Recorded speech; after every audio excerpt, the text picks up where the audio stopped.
happens when a narcissist sees you as being too strong for their liking? That's what I'm covering today. Let's do it.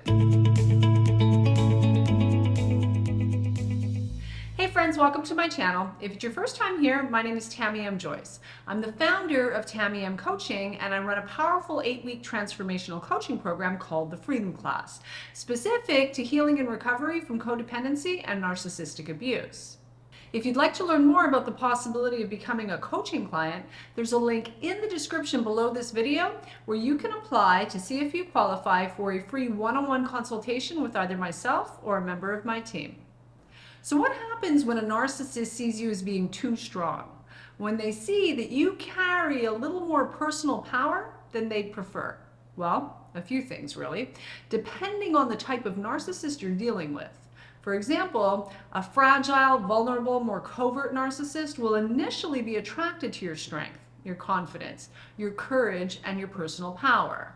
But inevitably, they'll be triggered and they'll feel threatened by it. The moment your strong nature begins to shine a light on their own inadequacies, shortcomings, lack of personal integrity, or moral compass, your personal power, strength, and resolve will be a problem. And in their mind, you'll become their adversary. Suddenly, you'll be the villain. And they, of course, the victim, which is always par for the course when we're dealing with a covert narcissist. They are forever and always the victim in every situation, even to circumstances they themselves have not only created, but actually also perpetuate. Know anyone like this? This is a big clue that you're dealing with a covert narcissist. But if you want to go deeper into the subject of covert narcissism, you can watch this video here and this video here. Similarly, a more overt, grandiose narcissist will initially find your strength and personal power very attractive. In fact, they'll actually find the challenge your strong character offers to be compelling and irresistible. Again, initially, until they aren't getting their way, that is. Until it becomes clear that you aren't so easily swayed, manipulated, dominated, duped, deceived, or controlled. Then your strength and personal power will become a problem, a big problem for them, which of course will frustrate them to no end, and therefore justify in their minds any retaliatory behavior on their part. What many people don't realize is narcissists don't tend to go after riffraff. If you're being targeted by a destructive narcissist in any way, it's likely because you bring a lot of good stuff to the table. You carry a lot of light.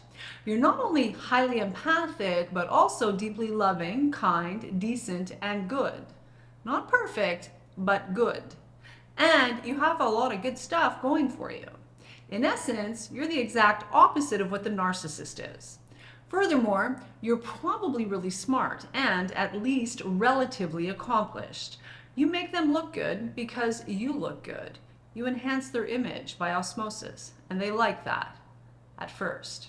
So, your strength and personal power and all the things that make you dynamite are very attractive for the narcissist in the beginning, for no other reason than they're always operating from a what's in it for me perspective. The problem, however, is that narcissists have to exert authority over others. They also have to create and maintain a perception of superiority, no matter how false that perception may actually be in reality. So, needless to say, sooner or later, your strength and personal power are going to become very problematic for a destructive narcissist.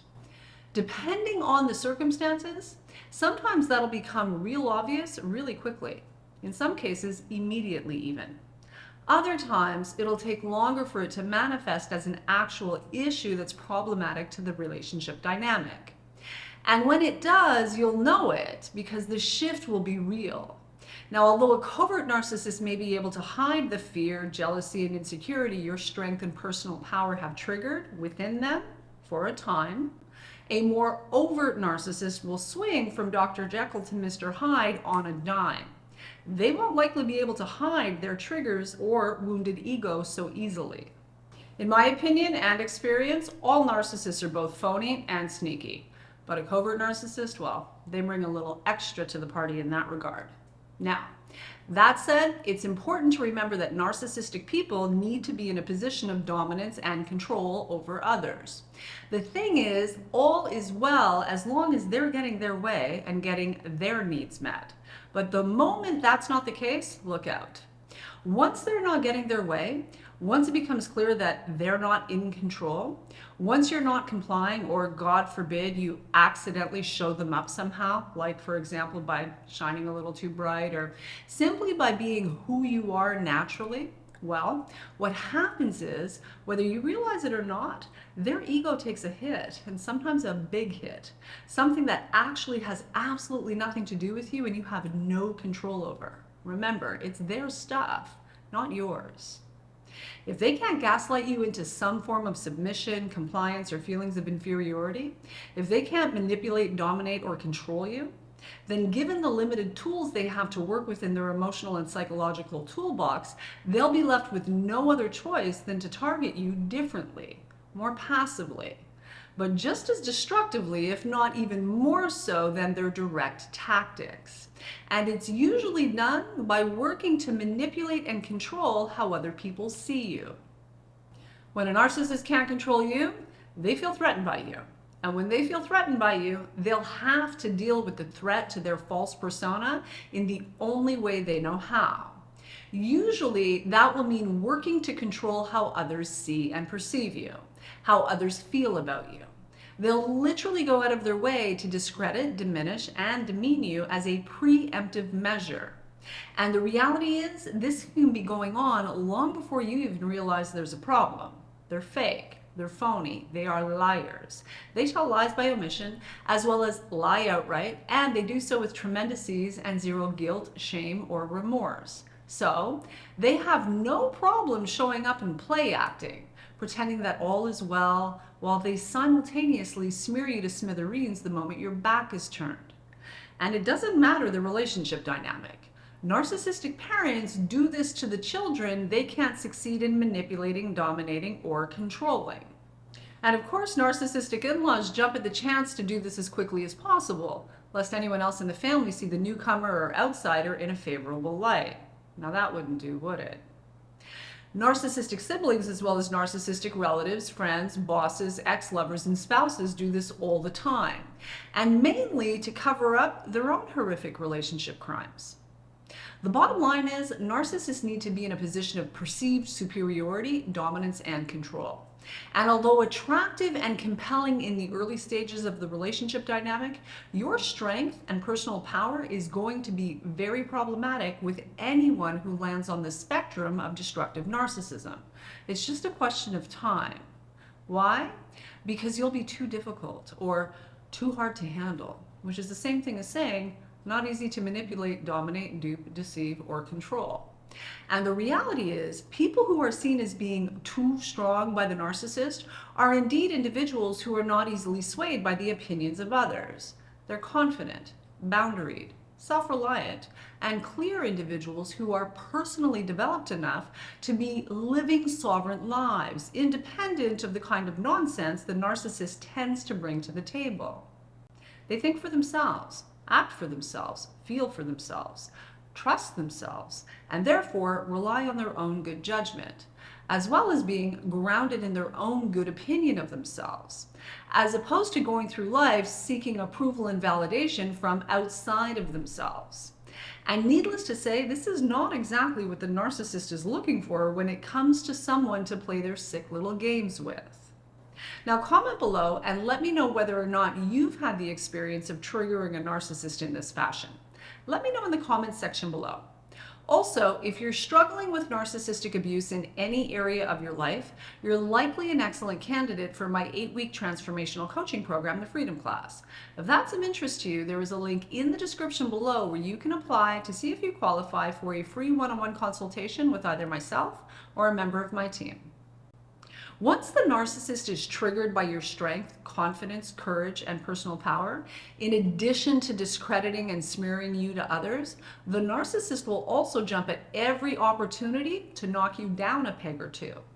They'll happily point out any mistakes, flaws, failings, or perceived shortcomings, lest you think too highly of yourself.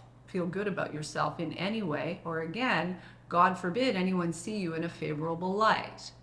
They'll also hold your history and any past mistakes you've made over your head with a bizarre sense of glee. This is just one more tactic they'll use to undermine your sense of self-worth and self-esteem.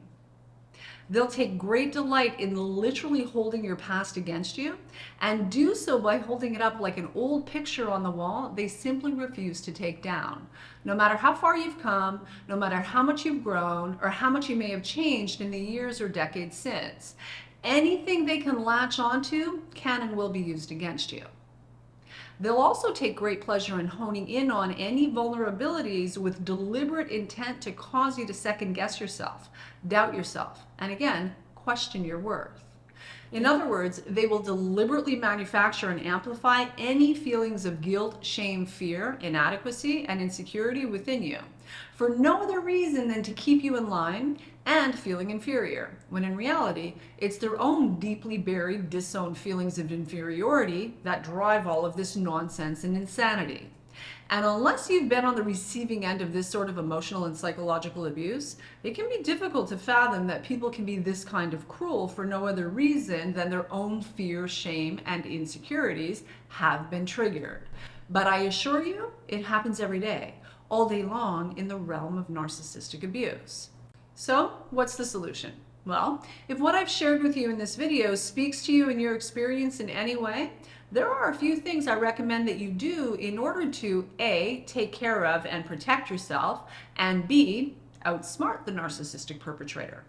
To begin with, start by separating yourself from the narcissist to the best of your ability in order to cut off their source of narcissistic supply. Disengage from the dynamic as much as you are able. Cut and cauterize entirely if you can. Now, if you can't do that, then at the very least act unresponsive when you're around them by employing the gray rock method. And if you're not sure what I mean by the gray rock method, you can watch this video here to learn more. Once you've established what should be, at the very least, low contact, if not outright no contact, then take time to heal. Commit to doing your own personal healing and recovery work so you can not only reclaim your power and rebuild your self-confidence, but also so you can break the subconscious magnetic relationship pattern that is causing you to attract this type of perpetrator into your life to begin with. And last but not least, learn how to set boundaries in a way that works. Becoming a boundary badass is a life skill few of us were taught, but all of us need.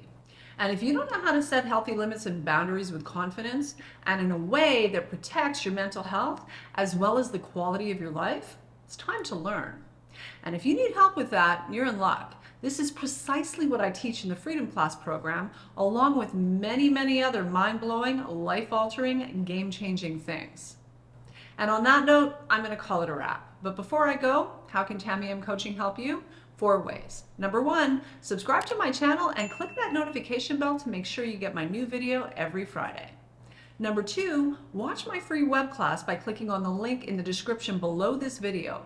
You'll learn about my personal journey and professional experience through decades of research specific to healing and recovery from codependency and narcissistic abuse. You'll also learn about some powerful strategies that you can begin to use today. Number 3, if you're not sure where to start, but you want to come and learn from my team and you'd like to be supported by a stellar community of like-minded people who are focused on solutions that actually work, you can learn more about my 8-week transformational coaching program, the Freedom Class, by going to www.tamiemcoaching.com and clicking on programs and reviews for all the details.